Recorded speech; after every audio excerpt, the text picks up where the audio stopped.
Today I'm following the sermon series on the fruits of the Spirit and addressing patience. Karen had mentioned when she was trying to figure out who would fill in for her in her absence that would be the topic for this Sunday if I wanted to try to attempt that. Now that came right after she had sent a message out listing her schedule and suggesting that she really might try to preach the last Sunday of this month. And I sent an email back to her and said, well, I'm not the medical professional in our family, but having been married to that nurse for so long, I think one of the things you're supposed to learn after major surgery is don't get in a big hurry. So your lay leader is preaching to you about patience. You should have some. Now, Jim has hinted that she's still struggling with that a bit. He had also hinted that she might push it far enough to think about coming today, which he said this morning at men's group, which caused some terror to me. In all the times I've done this, of course, the minister has been gone. I've never done this in front of my minister. Now, I've done it in front of Reverend Shemwell, but he's retired now, so it's not quite the same pressure. I thought, well, that could make this particular sermon sort of like, going in front of the principal at school. It would have been a little tougher, but maybe she has shown patience and decided not to push it this morning. The other thing I thought about this is that in truth, I'll probably get in trouble for this, but my family would be wondering why on earth I would think I could talk about a trait I don't have very much of. And you have seen Diane rolling her eyes and nodding in agreement. But I think in truth and honesty, like most humans, the degree of patience I have depends on the setting and the source. For major crises, I'm pretty patient. In part, that may be part of the training of being a lawyer, where frequently we're dealing with people in stress or with delays or with unknowns. But for more trivial stuff, my patience varies. I'm pretty patient about waiting in line, which is good since I have a natural talent for picking the slowest line in any place that I go to. The talent, in fact, was recognized so early in my life that my law school roommate, when we went to fast food restaurants, which is, hungry young 20-year-old males, we did fairly often, he made me pick a line first so he could go get in another one. But on the other hand, I have zero patience for computer breakdowns. Perhaps because I generally think they're designed for a few nerds, and I'm not picking on you, Jim, because I know you understand them, and not for the millions of us who just want the darn thing to do a few things pretty consistently. I also have no patience for automated phone answering services, the ones where press 1 if you already know the answer, press 2 if you really don't want an answer, and press 3 to hang up. I don't do very well with those. But that type of patience is a bit more commonplace among us than what the scripture's discussing this morning. I'm not a linguist and certainly not trained in Greek and haven't studied, but these scriptures generally have different interpretations depending on which version of the Bible you're reading. The Revised Standard Edition that we use today says endurance. King James Version says patience. Some other editions use steadfastness or perseverance. In all senses, the message is still about a willingness to bear or endure, to wait, with an expectation that waiting will ultimately bring a better result. Perseverance maybe includes an extra quality of doing that in spite of some difficulty. But the concepts aren't much different, or the interpretations much different, except in degree. As humans, we're all generally impatient, and the faster our lives move, the more impatient we become. We've become a culture focused on dining on fast food at the drive-through window rather than cooking all day long as they would have generations ago. We expect immediate communications on our cell phones or email. Or if we're really, really addicted, we tweet our activities so that those among us can know our thoughts immediately as they rush through our minds. There are those who do have patience, and we recognize them. This week in Facebook and in the paper, I noted the death of a woman known to many people as Grandma Mitchell, to many Mexico preschoolers. And it reminded me of our own saintly Shirley Bell McClure and the Busy Bee School that our children went to. Those women and others like them who voluntarily take 10 or more active preschoolers into their home on a daily basis have a level of patience most of us cannot really comprehend. But those of us who have had the children that they have watched over have certainly benefited from that patience.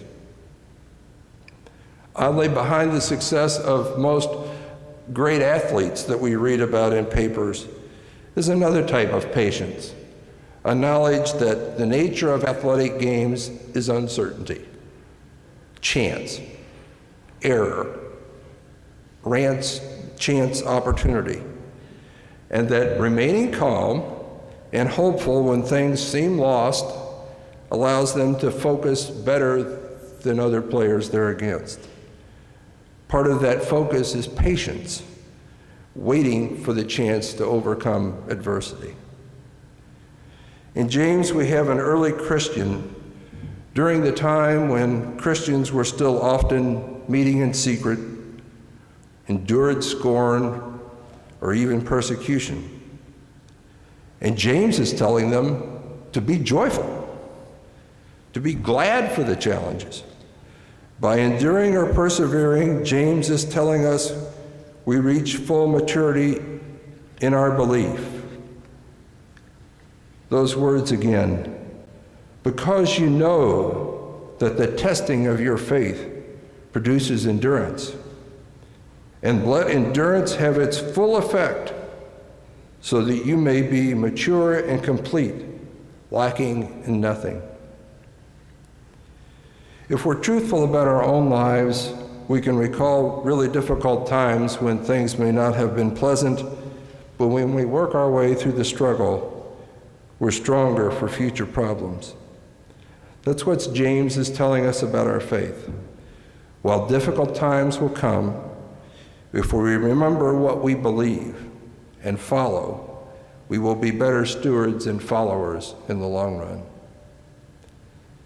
In thinking about the struggles of patience and perseverance, especially as discussed in verse 12, and again, blessed is anyone who endures temptation. Such a one has stood the test and will receive the crown of life that the Lord has promised to those who love him.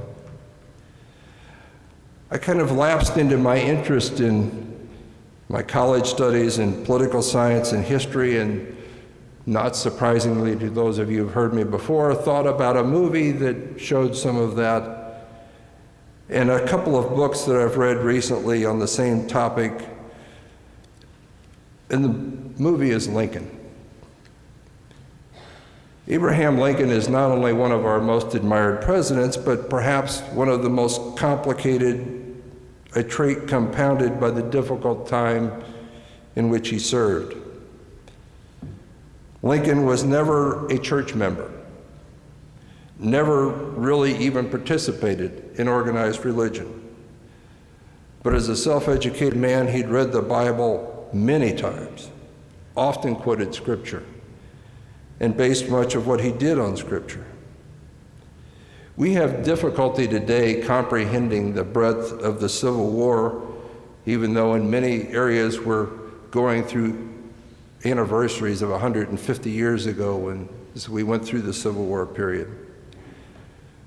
Nearly 2% of the population died. Many more were wounded. By comparison, World War II was less than a sixth of that. If similar losses of life occurred today, the losses would be 7 million lives. A figure we can't even begin to comprehend. It wasn't a war that Lincoln desired, but one perhaps destined in part because of his focus on two questions controlling the political discourse of the day. First was his belief that slavery was wrong morally, wrong economically, wrong politically. However, he was willing to tolerate it where it existed, so long as it didn't spread. His reasoning was that it would slowly die where it existed because of its inherent faults. The second issue for him was the survival of the Union and the continuance of all of the United States. The movie generally depicts one very small segment of his presidency near the end of the Civil War with the passage of the 13th Amendment to the Constitution, banning slavery forever. And in one of the most dramatic scenes in the movie, many of his cabinet are encouraging him to delay a vote on the amendment until the end of the war and the result of the votes are more certain. And he angrily reacts, explaining how hard this struggle had become, and points his finger at each member of the cabinet that was trying to discourage him and says, "Now, now, now." Now, perhaps you're wondering how someone yelling, "Now, now, now," is a story about patience. Well, first it lies in the nature of Lincoln's path to this moment. For 20 years or more, he had fought the spread of slavery. He tried to keep the Union together after his election, but the first shouts of war broke out before he even took office. He conducted 4 horrible, long years of war with bad generals, worse casualties, and even endured the loss of a child. And through all of that, he had 2 goals: the survival of the Union with all of its states, and the stifling of slavery. So with the passage of the 13th Amendment, he accomplished the second of those goals. After 20 years, one might conclude he'd exercised sufficient patience. But there's also the issue about perseverance. Again in verse 12, "Blessed is the man who endureth temptation, such one shall receive the crown of life the Lord has promised to those who love him." Few of us endure as much as Lincoln endured, and who for it lost his life. But those that loved him, particularly the former slaves, received the freedom, a result of his patience and perseverance. What can we learn from Lincoln and from James about how patience or perseverance enriches our lives? Where do we get this patience? We get it from Scripture. We get it from Christ's assurance that whatever problems we face, He is with us, and that the place in the Father's kingdom awaits us. We get it from the support of each other through affirmation of our faith and hope.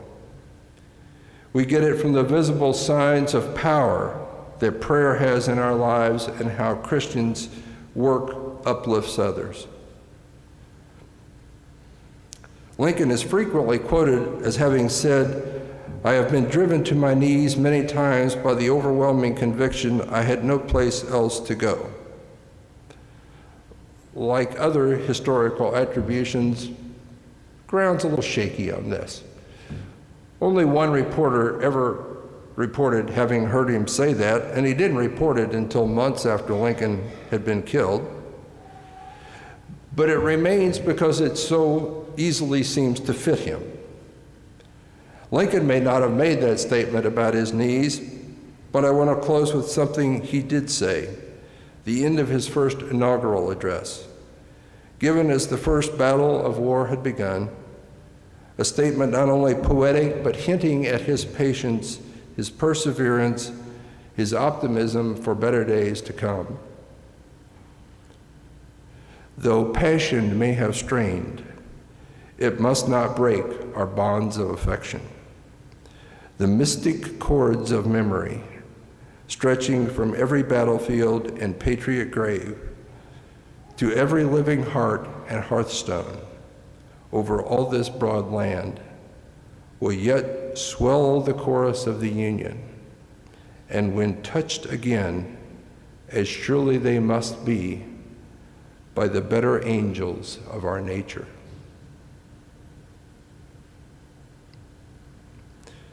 Lincoln expresses why James sees our potential in patience and perseverance. It lies in the faith that eventually we are led by the better angels of our nature, and that waiting for that, having faith in those better angels, we grow as Christians.